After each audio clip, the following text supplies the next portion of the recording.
Hi friends, మీకోసం super వీడియోస్తో skill అలా తెలుగులో వచ్చేసింది. లైక్ చేయండి, సబ్స్క్రైబ్ అవ్వండి, మరి షేర్ చేయడం మర్చిపోకండి. Let's go. Yes sir. So ఈ ఫంక్షన్స్ అనేటువంటి ఎందుకు యూజ్ చేస్తాము అసలు, what is the need and different type of functions అనేటువంటి వాటి గురించి కూడా మనం ఈరోజు డిస్కస్ చేద్దాం ఏమా. సో ఈ ఫంక్షన్స్ అనేటువంటి function is a black of reusable code. So the code sir. అనేటువంటి దాన్ని మనం రీయూజ్ చేయడం కోసం ఒక బ్లాక్లో మనం ఇంప్లిమెంట్ చేస్తాం ఈ ఫంక్షన్ అనేటువంటిది. సో దీనిలో టైప్ ఆఫ్ ఫంక్షన్స్ అనేటువంటి టైప్ ఆఫ్ ఫంక్షన్స్ అనేటువంటి ఏమున్నాయంటే టైప్స్ అని పెడదాం. సో ఈ టైప్స్లో ఓకే సార్. ఫస్ట్ వన్ అనేటువంటిది నార్మల్ ఫంక్షన్.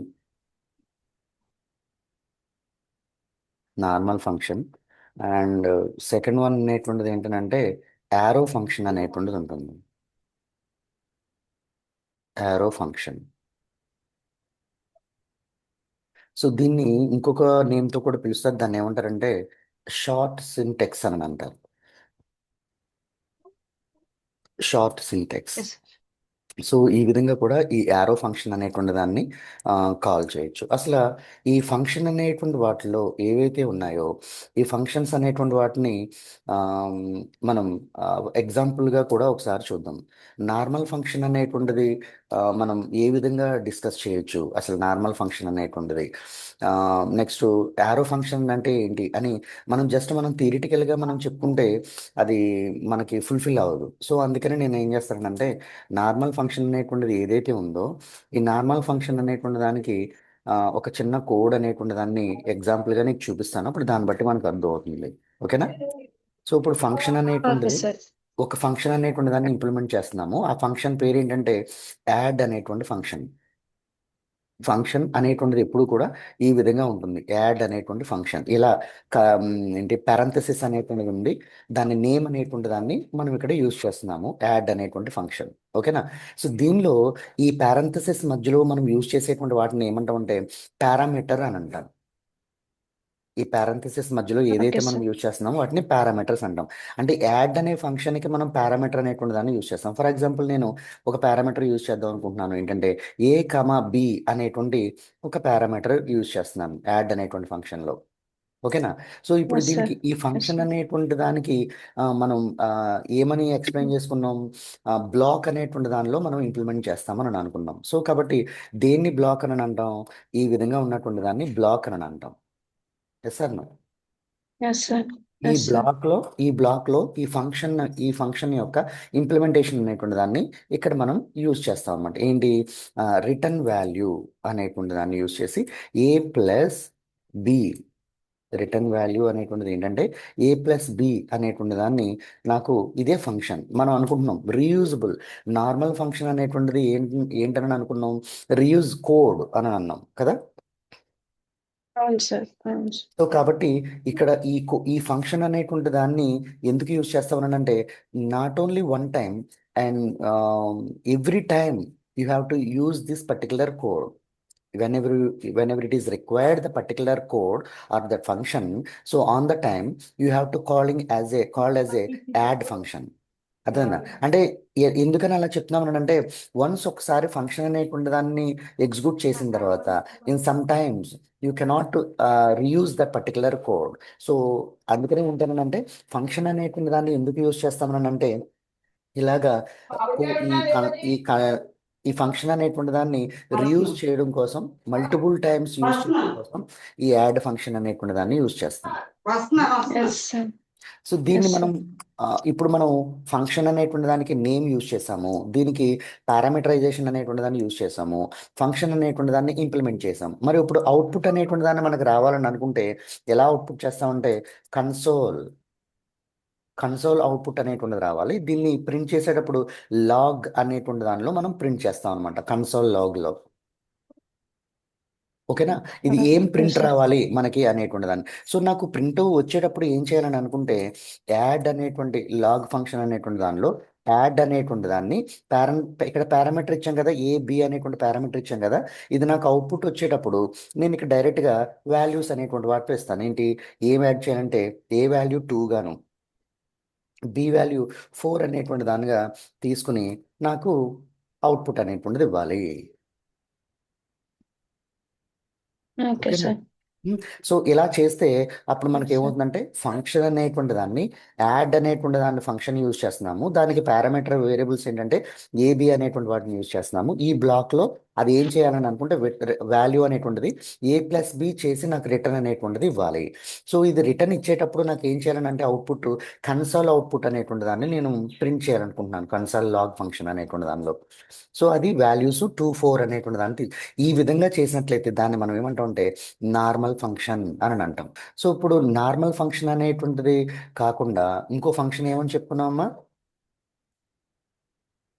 నార్మల్ ఫంక్షన్ కాకుండా Arrow function, sir. Arrow function అని చెప్పుకున్నాం. సో దాన్ని యారో యారో ఫంక్షన్. సో ఈ యారో ఫంక్షన్ అనేటువంటిది ఏదైతే ఉందో, ఈ యారో ఫంక్షన్ అనేటువంటిది ఎలా ఉంటుందని అంటే ఆమ్, దీనికి ఎగ్జాంపుల్ కన్ కాన్స్టెంట్గా ఉండేటువంటి కాన్స్టెంట్ వాల్యూ. అంటే ఇక్కడ మనకి వాల్యూ అనేటువంటిది ఎలా ఉందని అంటే చేంజబుల్ వాల్యూలుగా ఉంది.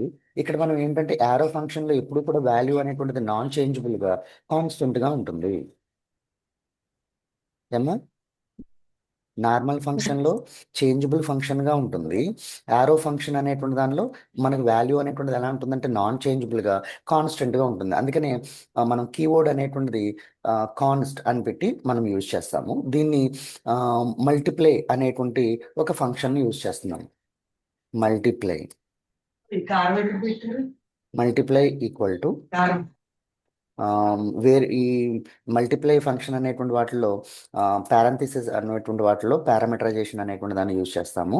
యూజ్ చేసి వీటికి ఏం ఫంక్షన్ అనేటువంటిది నాకు ఇవ్వాలని అనుకుంటున్నాం, ఏబి అనేటువంటిది ఏం చేయాలి, ఏం ఫంక్షన్ చేయాలి అని అనుకున్నట్లయితే మనకి ఈ యారో అనేటువంటి దాన్ని ఇలా యూజ్ చేస్తాం. ఏంటంటే ఏ మల్టిప్లికేషన్ కాబట్టి ఏ యాస్ట్రిక్ బి అనేటువంటి మల్టిప్లికేషన్ అనేటువంటిది చేయాలి ఫంక్షన్. ఓకేనా? మనం యూజ్ చేసేటువంటి ఫంక్షన్ ఎలాంటిదంటే మల్టిప్లై అనేటువంటి ఫంక్షను. దీనిలో పారాంథసిస్లో పారామీటర్ అనేటువంటి దాన్ని యూజ్ చేస్తాం, ఏబి అనేటువంటి. ఇది ఏం చేయాలని అంటే ఏ ఇంటూ బి అనేటువంటి దాన్ని చేయాలి అని చెప్పి ఇక్కడ మనం ఆల్రెడీ డిక్లేర్ చేస్తున్నాం.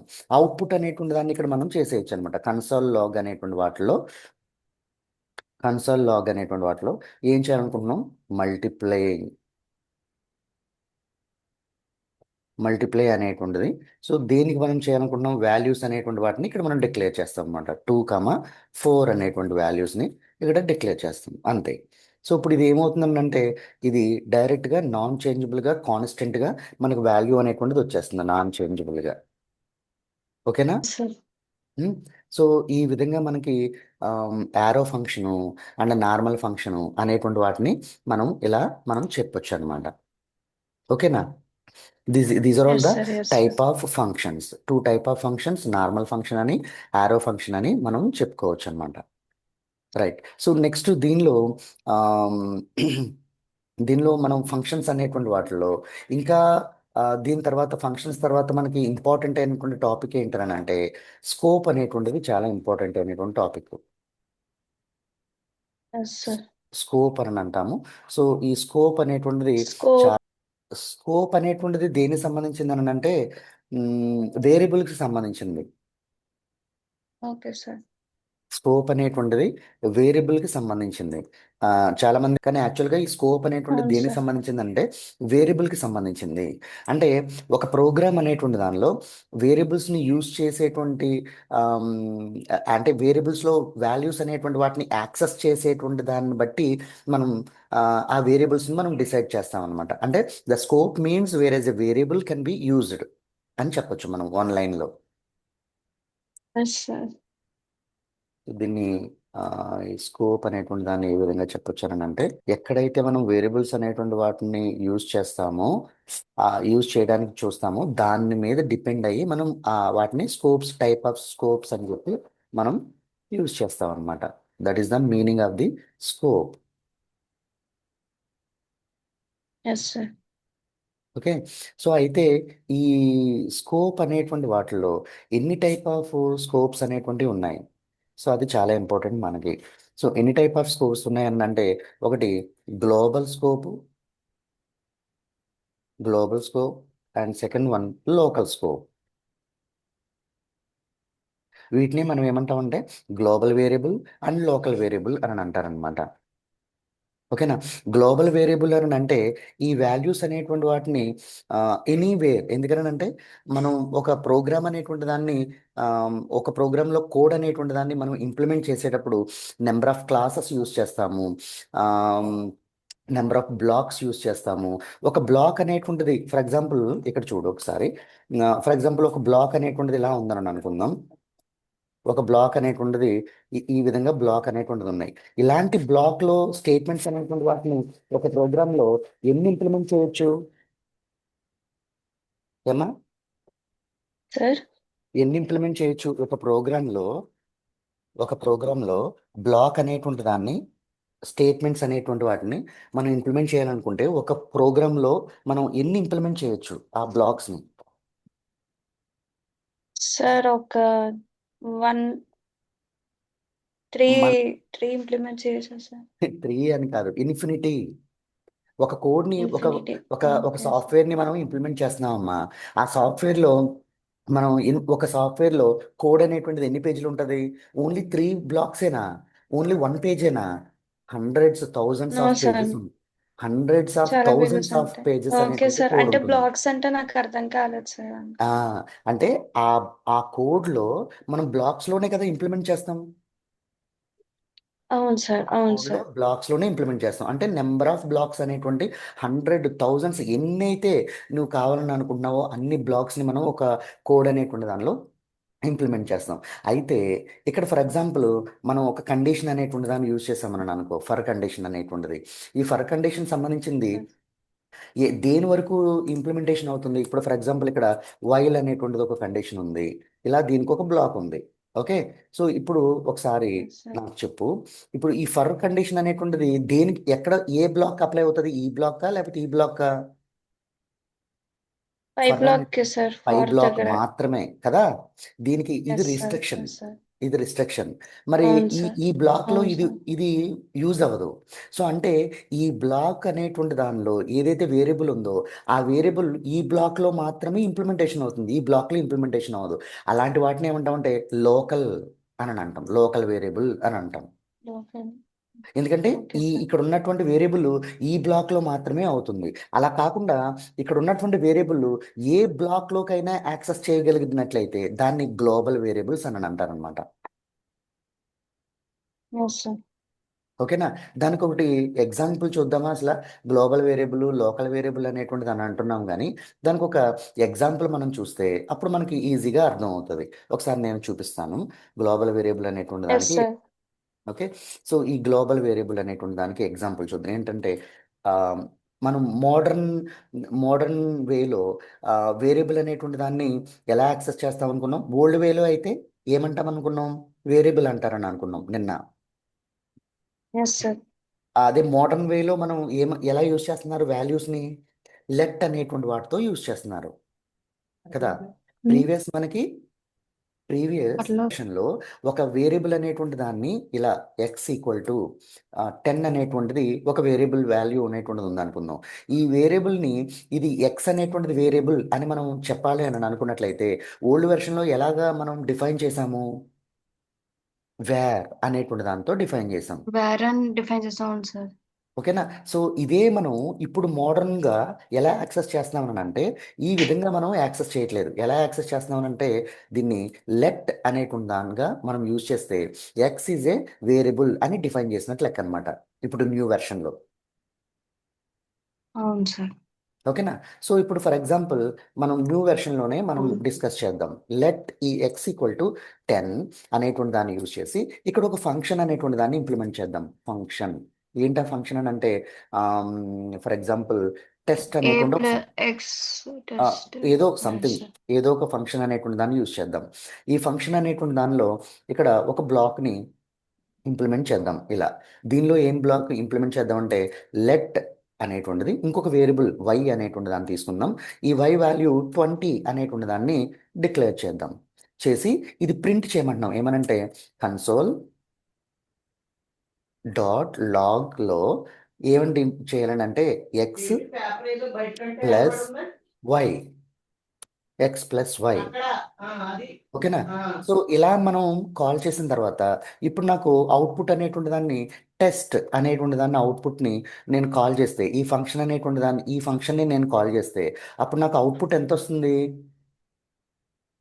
30 వస్తుంది సార్. కదా? అంటే ఇప్పుడు చూడు, ఇది ఫంక్షన్ లోపల ఉంది నాకు. ఇక్కడ చూడు బ్లాక్, ఇక్కడ బ్లాక్ చూడు ఒకసారి. Yes sir. ఈ ఫంక్షన్ అనేటువంటిది టెస్ట్ ఫంక్షన్ అని రాసాము. దీనికి ఒక బ్లాక్ ఉంది. ఈ బ్లాక్లో లెట్ y ఈక్వల్ టు 20 అని ఉంది. కన్సోల్ లాగ్ అనేటువంటిది ఇది ఎడిషన్ చేయమన్నాం. కానీ నాకు కాల్ చేసినప్పుడు టెస్ట్ ఫంక్షన్ అని కాల్ చేస్తే ఈ ఫంక్షన్కి ఈ బ్లాక్కి బయట ఉన్నటువంటి వేరియబుల్ని కూడా దీనిలో ఇంక్లూడ్ చేసుకుని అప్పుడు నాకు అవుట్పుట్ ఇస్తుంది. ఈ ఫంక్షన్కి బయట ఉన్న దాన్ని ఏమని కాల్ చేస్తామని అంటే దీన్ని గ్లోబల్ వేరియబుల్ అని అంటాం. Yes clear? సార్. ఈ ఫంక్షన్కి లోపల ఉన్నటువంటిది ఏదైతే ఉందో ఈ లోపల ఉన్నటువంటి దాన్ని ఏమంటారంటే లోకల్ వేరియబుల్ అని అంటాం. Yes sir. క్లియర్? అర్థమైందా? డౌట్ ఉందా ఇక్కడ? Yes sir. ఓకే. లేదు సార్, డౌట్ లేదు సార్. ఇప్పుడు గ్లోబల్ వేరియబుల్ అని అంటే ఇక్కడ ఫంక్షన్కి అవుట్ ఆఫ్ ది ఫంక్షన్లో మనం యూజ్ చేసినటువంటి వేరియబుల్ని మనం గ్లోబల్ వేరియబుల్ అంటాం. ఇలా గ్లోబల్ వేరియబుల్ అనేటువంటిది not only in this function, if you want to access any other function in that function also it can B access from this value. ఓకేనా? So ఎప్పుడైతే గ్లోబల్ అనేటువంటి దాన్ని మనం ఇక్కడ ఆల్రెడీ నేమ్లోనే మనం చూస్తున్నాం. Global in the sense that is not only one function, it is applicable to the each and every function. అంటే entire programme అంతట్లో కూడా ఇది యూస్ఫుల్గా ఉంటుంది కాబట్టి దీన్ని గ్లోబల్ స్కోప్ అని పిలుస్తున్నాం అనమాట. ప్రతి ప్రోగ్రామ్ని కూడా ఇలా మనం సపరేట్ చేసుకోవాలి. ఎలా అని అంటే ఇక్కడ ఉన్నటువంటిది ఇది ఒక పార్ట్. ఓకే, ఈ ఫంక్షన్ అనేటువంటిది ఏదైతే ఉందో ఇక్కడి నుంచి ఈ బ్లాక్ వరకు ఇంకొక పార్ట్, ఇక్కడి నుంచి ఏదైతే sir. ఫంక్షన్ అనేటువంటిది ఉందో ఇది ఒక పార్ట్. ఇది ఇంకో బ్లాక్ సార్. ఎస్. ఇప్పుడు నీకు క్లియర్గా నీకు అర్థమవుతుంది. పార్ట్స్ వైజ్గా నేను సపరేట్ చేస్తే నీకు క్లియర్గా అర్థమవుతుంది. ఒకసారి జాగ్రత్తగా విన్నాం. ఇప్పుడు చూడు, ఈ ఈ ప్రోగ్రామ్ అనేటువంటి వాటిల్లో మనం 3 పార్ట్స్ కింద మనం డివైడ్ చేసుకున్నాం. అందుకనే జావా అనేటువంటి దాన్ని ఏమని పిలుస్తామంటే మనం జావా ఈజ్ ఏ ఊప్స్ అని అంటాం, లేకపోతే ఓకే సార్. ఊప్ అని అంటారు. ఎందుకు ఊప్ అంటారని అంటే Java is a object oriented object program. Oriented programming language sir. ఒక ప్రోగ్రామ్ అనేటువంటి దాన్ని ఆబ్జెక్ట్స్ యూజ్ చేసి ప్రోగ్రామింగ్ చేస్తాం సార్ ఆ, దాన్ని. అంటే దాన్ని ఏమని చెప్పొచ్చు అని అంటే ఇది ఫర్ ఎగ్జాంపుల్ ఒక సాఫ్ట్వేర్ అని అనుకో, ఎంటైర్ ఒక సాఫ్ట్వేర్ ఇది. ఈ సాఫ్ట్వేర్ అనేటువంటి దాన్ని ఇలాగే ఇంప్లిమెంట్ చేయాలంటే కష్టమవుతుందని జేమ్స్ గోస్లింగ్ అనేటువంటి అతను ఏం చేశాడు అని అంటే ఈ ప్రోగ్రామ్ని పీసెస్ కింద ఇలా స్మాల్ పీసెస్ కింద డివైడ్ చేశాడు. ఇలా ఒక స్మాల్ పీసెస్ కింద డివైడ్ చేశాడు అనమాట. ఇలా ఈ స్మాల్ పీసెస్ కింద డివైడ్ చేసి వీటిని ఏమన్నాడంటే సబ్ ప్రోగ్రామ్స్ కింద డివైడ్ చేశాడనమాట. వీటిని ఆబ్జెక్ట్స్ అని అంటారు. ఇప్పుడు ఇక్కడ ఉన్నటువంటి వాటిలో ఏదైతే ఇది ఉందో దీన్ని హోల్ ఆబ్జెక్ట్ అని అంటాం. This is the main object, లేకపోతే పేరెంట్ ఆబ్జెక్ట్ అని అంటాం. ఇది పేరెంట్ ఆబ్జెక్ట్ అని అంటాం, మెయిన్ ఆబ్జెక్ట్. సో ఈ ఆబ్జెక్ట్ అనేటువంటి దాన్ని మనం క్రియేట్ అవ్వాలని అనుకున్నట్లయితే ఈ ఆబ్జెక్ట్ ఏదైతే ఉందో ఈ ఆబ్జెక్ట్ అనేటువంటి మనం క్రియేట్ అవ్వాలని అనుకుంటే a collection of sub objects called as a object. దీన్ని మనం ఏమంటామని అంటే కలెక్షన్ ఆఫ్ వీటిని సబ్ ఆబ్జెక్ట్స్ అని అంటాం. Sub objects. క్లియర్ అమ్మా? ఇక్కడ ఉన్నటువంటి వాటిలో వీటిని ఏమని పిలుస్తామని అంటే సబ్ ఆబ్జెక్ట్స్ అని పిలుస్తాం ఇక్కడ ఉన్నటువంటి వాటిని. ఓకే, ఈ సబ్ ఆబ్జెక్ట్ అనేటువంటిది శిరీష. ఎస్ సార్, చెప్పండి సార్. ఓకే, ఒక ఆబ్జెక్ట్ అనేటువంటిది మనకి క్రియేట్ అవ్వాలని అనుకున్నట్లయితే collection of sub objects called as a object. Okay, ఈ ఆబ్జెక్ట్స్ ని ఏం చేస్తారంటే ఒకటి వాట్సాప్ అనేటువంటిది ఉందని అనుకో ఫర్ ఎగ్జాంపుల్. ఈ వాట్సాప్ అనేటువంటి మెయిన్ ఆబ్జెక్ట్ ని మెయిన్ ప్రోగ్రామ్ అనేటువంటి వాటిని స్మాల్ పీసెస్ కింద డివైడ్ చేస్తారు. అంటే ఈ స్మాల్ పీసెస్ అంటే ఒక్కొక్క టీంకి ఒక్కొక్క ఆబ్జెక్ట్ అనేటువంటి దాన్ని ఇంప్లిమెంట్ చేయమని చెప్తాం అనమాట. ఇప్పుడు ఫర్ ఎగ్జాంపుల్ కొంతమంది సాఫ్ట్వేర్ Yes, ఇంజనీర్స్ sir. ఏం చేస్తారు, ఇక్కడ ఉన్నటువంటి ఆబ్జెక్ట్ ని కన్స్ట్రక్ట్ చేస్తారు. ఇక్కడ ఉన్నటువంటి ఆబ్జెక్ట్ అంటే ఫర్ ఎగ్జాంపుల్ వాట్సాప్ అనేటువంటి వాటిలో ఏమేమి ఆబ్జెక్ట్స్ ఉండొచ్చు, మెసేజెస్, సెండ్ మెసేజెస్ అనేటువంటిది ఉంది, అటాచ్మెంట్స్ అనేటువంటిది ఉంది, నెక్స్ట్ వీడియో కాల్స్ అనేటువంటివి ఉన్నాయి. సో ఇలాంటివన్నీ కూడా ఒక్కొక్క టీంకి ఒక్కొక్క ఆబ్జెక్ట్ అనేటువంటి దాన్ని, లేకపోతే ఒక్కొక్కరికి 2 ఆబ్జెక్ట్స్ అనేటువంటి వాటిని ఇచ్చి ఇంప్లిమెంట్ చేయమంటారు. సో వాళ్ళు ఇంప్లిమెంట్ చేసిన తర్వాత ఈ ఆబ్జెక్ట్స్ అన్నీ తీసుకొచ్చి మేనేజర్కి సబ్మిట్ చేస్తారు, టీమ్ మేనేజర్కి. సో టీమ్ మేనేజర్ ఏం చేస్తాడు, ఒక ఆబ్జెక్ట్ని వీళ్ళు ఇంప్లిమెంట్ చేసినటువంటి ఈ ఆబ్జెక్ట్ని ఈ ఆబ్జెక్ట్తో కనెక్ట్ చేస్తాడు. ఈ ఇక్కడ ఉన్నటువంటి ఇలా ప్రతి ఒక్క ఆబ్జెక్ట్ని ఎవ్రీ సబ్ ఆబ్జెక్ట్స్ అన్నిటినీ కూడా ఇలా ఇంక్లూడ్ చేసి అప్పుడు దీన్ని ఒక సాఫ్ట్వేర్ కింద డిజైన్ చేసి అప్పుడు దీన్ని ఇంప్లిమెంట్ చేస్తాడు, దీన్ని ఎగ్జిక్యూట్ చేస్తాడు Yes, అన్ని టీమ్స్ ఇచ్చినాయి. సో అప్పుడు అవుట్పుట్ అనేటువంటిది ఎలా వస్తుందో చెక్ చేస్తాడు అనమాట. మరి అయితే ఒక ఆబ్జెక్ట్ అనేటువంటి దాన్ని మనం కన్స్ట్రక్ట్ చేయాలంటే ఎలా కన్స్ట్రక్ట్ చేస్తాం, ఒక మెయిన్ ఆబ్జెక్ట్ని కన్స్ట్రక్ట్ చేయాలంటే ఈ main sir first main object create చేసి దాంట్లో సబ్ ఆబ్జెక్ట్స్ ని ఇంక్లూడ్ చేసి కోడ్ రాస్తాం సార్. మెయిన్ ఆబ్జెక్ట్స్ మనం క్రియేట్ చేయవసలా, ఈ సబ్ ఆబ్జెక్ట్స్ అనేటువంటి వాటిని డెవలప్ చేస్తేనే Okay. ఆటోమేటిక్గా ఈ మెయిన్ ఆబ్జెక్ట్ క్రియేట్ అయినట్లు లెక్క. ఓకేనా? అలా ఎలా సార్, అంటే మరి అంటే ఇప్పుడు చూడు, ఈ సబ్ ఆబ్జెక్ట్ డిఫరెంట్ కైండ్స్ ఉంటాయి కదా సార్. అవును. సో ఇప్పుడు అది ఏదైనప్పటికీ కూడా ఇప్పుడు ఒక ఫ్యామిలీ అని దేన్ని అంటాం మనం,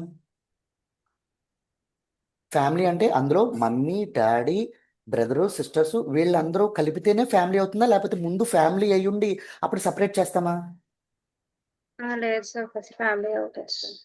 ఫ్యామిలీ అనేటువంటిది అందులో బ్రదర్స్ సిస్టర్స్ వీళ్ళందరూ కలిపితేనే ఫ్యామిలీ అనేటువంటిది అవుతుంది. అంతేగాని దాన్ని సపరేట్గా ఫ్యామిలీ అవును అనేటువంటి సార్. దాన్ని క్రియేట్ చేయం. అలానే ఇక్కడ ఒక ఆబ్జెక్ట్ అనేటువంటిది క్రియేట్ చేయాలని అనుకున్నట్లయితే సబ్ ఆబ్జెక్ట్స్ అనేటువంటి ఏవైతే ఉన్నాయో ఈ సబ్ ఆబ్జెక్ట్స్ అనేటువంటి వాటిని మనం ఇంప్లిమెంట్ చేస్తే అప్పుడు ఆటోమేటిక్గా ఆబ్జెక్ట్ అనేటువంటిది క్రియేట్ అవుతుంది. అందుకనే ఆబ్జెక్ట్ అనేటువంటి దానికి మీనింగ్ ఏంటంటే a collection of sub objects called as a object.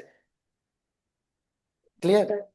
ఈ సబ్ Yes, ఆబ్జెక్ట్ sir. అనేటువంటి దాన్ని ఇంప్లిమెంట్ చేయాలని అనుకున్నట్లయితే మనం దీనిలో క్లాసెస్ అనేటువంటి వాటిని ఇంప్లిమెంట్ చేస్తాం. ఇక్కడ ఒక సబ్ ఆబ్జెక్ట్ని డెవలప్ చేయాలని అనుకో, ఈ సబ్ ఆబ్జెక్ట్ని డెవలప్ చేయాలని అనుకున్నట్లయితే దీనిలో ప్రోగ్రామ్ అనేటువంటిది ఎలా ఉంటుందని అంటే నెంబర్ ఆఫ్ క్లాసెస్ అనేటువంటి వాటితో ప్రోగ్రామ్ రాస్తాం. అప్పుడు నెంబర్ ఆఫ్ క్లాసెస్తో ప్రోగ్రామ్ని ఇంప్లిమెంట్ చేస్తే దాన్ని ఒక సబ్ ఆబ్జెక్ట్గా దీనిలో నెంబర్ ఆఫ్ క్లాసెస్ అనేటువంటివి ఉంటాయి, దీనిలో నెంబర్ ఆఫ్ క్లాసెస్ అనేటువంటివి ఉంటాయి, దీనిలో నెంబర్ ఆఫ్ క్లాసెస్ అనేటువంటివి ఉంటాయి. ఇలా ప్రతి సబ్ ఆబ్జెక్ట్లో కూడా అంటే ఒక సబ్ ఆబ్జెక్ట్ అనేటువంటి దాన్ని ఇంప్లిమెంట్ చేయాలని అనుకున్నట్లయితే a collection of classes called as a sub object, it can be created sub object. ఒక ఆబ్జెక్ట్ అనేటువంటి దాన్ని క్రియేట్ చేయాలని అనుకున్నట్లయితే a collection of sub objects called as a or లేకపోతే it can be created as a object. ఒక sub object అనేటువంటిది create అవ్వాలని అనుకున్నట్లయితే a collection of classes it can be created a sub object. ఓకేనా? Yes, sir. ఒక class అనేటువంటి దాన్ని ఈ సబ్ ఆబ్జెక్ట్లో క్లాస్ అనేటువంటి దాన్ని క్రియేట్ చేయాలని అనుకో, ఎలాగ మనం ఇంప్లిమెంట్ చేస్తాం, with the using of the variables and functions methods అనేటువంటి వాటిని యూజ్ చేసుకుని క్లాస్ అనేటువంటి దాన్ని ఇంప్లిమెంట్ చేస్తాము. ఇప్పుడు చూడు ఒకసారి, ఒక Okay, sir. ఆబ్జెక్ట్ అనేటువంటి దాన్ని ఇంప్లిమెంట్ చేయాలని అనుకున్నట్లయితే collection of sub objects it can be created as a object. And ఒక సబ్ ఆబ్జెక్ట్ అనేటువంటి దాన్ని క్రియేట్ చేయాలని అనుకున్నట్లయితే a collection of classes it can be created as a sub object. Class అనేటువంటి దాన్ని ఎలా ఇంప్లిమెంట్ చేస్తాము, క్లాస్లో members or variables, a collection of members or variables it can be created as a class. ఓకేనా? Yes, sir. మెంబర్స్ని Yes. లేకపోతే వేరియబుల్స్ని use చేసుకుని మెథడ్స్తోనూ ఫంక్షన్స్తోనూ మనం క్లాస్ అనేటువంటి దాన్ని కన్స్ట్రక్ట్ చేస్తాం అనమాట. సో అలానే అందుకని ఇక్కడ ఉన్నటువంటి ప్రోగ్రామ్ అనేటువంటి వాటిని సబ్ ఆబ్జెక్ట్స్ కింద డివైడ్ చేస్తున్నాం. ఇదొక సబ్ ఆబ్జెక్ట్, ఇదొక సబ్ ఆబ్జెక్ట్, ఇదొక సబ్ ఆబ్జెక్ట్. ఈ సబ్ ఆబ్జెక్ట్స్ని కలిపి మనం ఏమంటున్నాం అంటే ఇక్కడ ఒక ఆబ్జెక్ట్ ఒక ప్రోగ్రామ్ అనేటువంటిది అయింది. ఈ ప్రోగ్రాంలో ఏమేమి ఉన్నాయి, ఎడిషన్ అనేటువంటిది ఉంది అండ్ మల్టిప్లికేషన్ అనేటువంటిది ఉంది. Yes sir no? Yes, sir. Addition అనే ఇదంతా ఒకటే ప్రోగ్రామా లేకపోతే మల్టిపుల్ ప్రోగ్రామ్సా? ఒకటే ప్రోగ్రామ్. ఒకటే ప్రోగ్రామ్ సార్. దీన్ని మనం 3 పార్ట్స్ కింద మనం డివైడ్ చేసాం. అందుకని దీన్ని అంతటిని కలిపి ఆబ్జెక్ట్ అని అంటాం. ఇందులో ఉన్నటువంటి వాటిని సబ్ ఆబ్జెక్ట్స్ అని అంటున్నాం. ఓకేనా? Okay sir. రైట్. ఇక్కడ ఉన్నటువంటి ఫంక్షన్లో టెస్ట్ ఫంక్షన్ అనేటువంటిది ఉంది. ఈ టెస్ట్ ఫంక్షన్లో లోకల్గా ఉండేటువంటి ఒక వేరియబుల్ మాత్రమే ఉంది. ఇక్కడ ఇంకో ఫంక్షన్ ఉంది. దీనికి లోకల్గా ఉండేటువంటి వేరియబుల్ ఒకటే ఉంది.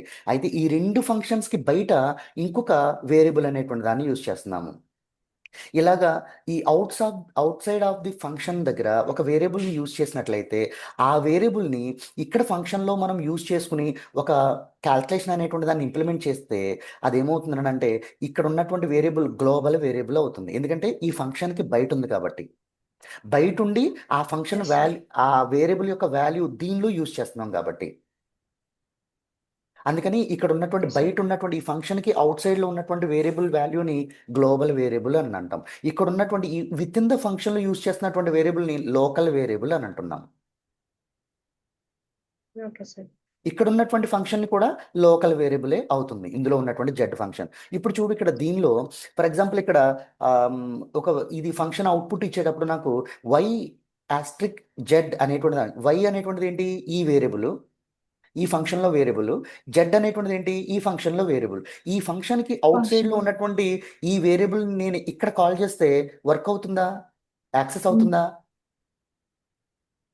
అవుతుంది సార్, ఎందుకంటే ఒకటే కోడ్ లో ఇంప్లిమెంట్ చేసాం కాబట్టి అలా అవుతుంది అని అనుకుంటాం, కానీ ఎట్టి పరిస్థితుల్లో అవ్వదు. ఎందుకని? ఇక్కడ బ్లాక్లో యూజ్ చేస్తాం కాబట్టి. బ్లాక్లో ఒకటే ప్రోగ్రామ్, కానీ ఈ బ్లాక్లో విత్ ఇన్ ద బ్లాక్లో ఈ వేరియబుల్ అనేటువంటి దాన్ని ఇంప్లిమెంట్ చేసాం కాబట్టి ఈ వేరియబుల్కి పారామీటర్ ఎక్కడి వరకు అంటే ఈ బ్లాక్లో మాత్రమే. ఈ బ్లాక్ దాటి ఈ వేరియబుల్ అనేటువంటిది యాక్సెస్ అవ్వదు. That is the one of the rule. Okay sir. ఏమా, అది వన్ ఆఫ్ ది రూల్ అనమాట. Yes, sir. సో ఇక్కడ కూడా అంతే. ఈ బ్లాక్లో ఈ జెడ్ అనేటువంటి వేరియబుల్ అనేటువంటిది ఈ బ్లాక్లో మాత్రమే వర్క్ అవుతుంది. ఈ బ్లాక్ దాటి బయటికి రాదు, బయటికి అప్లికబుల్ అవ్వదు, బయటికి యాక్సెస్ అవ్వదు. సార్ మీరు చెప్పండి సార్, అది ఆ, ఓకేనా? సో ఇలా మనకి బయటికి యాక్సెస్ అవ్వదు. కానీ ఈ out side of the blocks అనేటువంటి వాటిలో ఈ వేరియబుల్ అనేటువంటిది ఇక్కడ గ్లోబల్ వేరియబుల్గా ఉన్నది అయితే ఇది ఇక్కడ ఉన్నటువంటి ఫంక్షన్లోనూ యూజ్ అవుతుంది, ఇక్కడ ఉన్నటువంటి బ్లాక్లో కూడా ఇది యూజ్ అవుతుంది అనమాట. సో కాబట్టి ఇక్కడ వై అనేటువంటిది ఎట్టి పరిస్థితిలో కూడా యాక్సెస్ అవ్వదు. ఇక్కడ మనం కాల్ చేయడానికి ఎక్స్ అనేటువంటిది మాత్రమే మనకి ఇక్కడ యాక్సెస్ అనేటువంటిది అవుతుంది, ఎక్స్ అనేటువంటి వేరియబుల్. సో ఈ ఎక్స్ వేరియబుల్ మాత్రమే మనకి ఇంప్లిమెంటేషన్ అవుతుంది. సో ఎందుకనంటే ఈ బ్లాక్స్ బయట మనం యూజ్ చేస్తున్నాం కాబట్టి ఈ వేరియబుల్ అనేటువంటి వాల్యూ ఇక్కడ ఉన్నటువంటి ఫంక్షన్లోను ఇక్కడ ఉన్నటువంటి ఫంక్షన్లో కూడా రెండిట్లో కూడా అప్లికబుల్ అవుతుంది. That's why we are calling as a global variable. Please subscribe.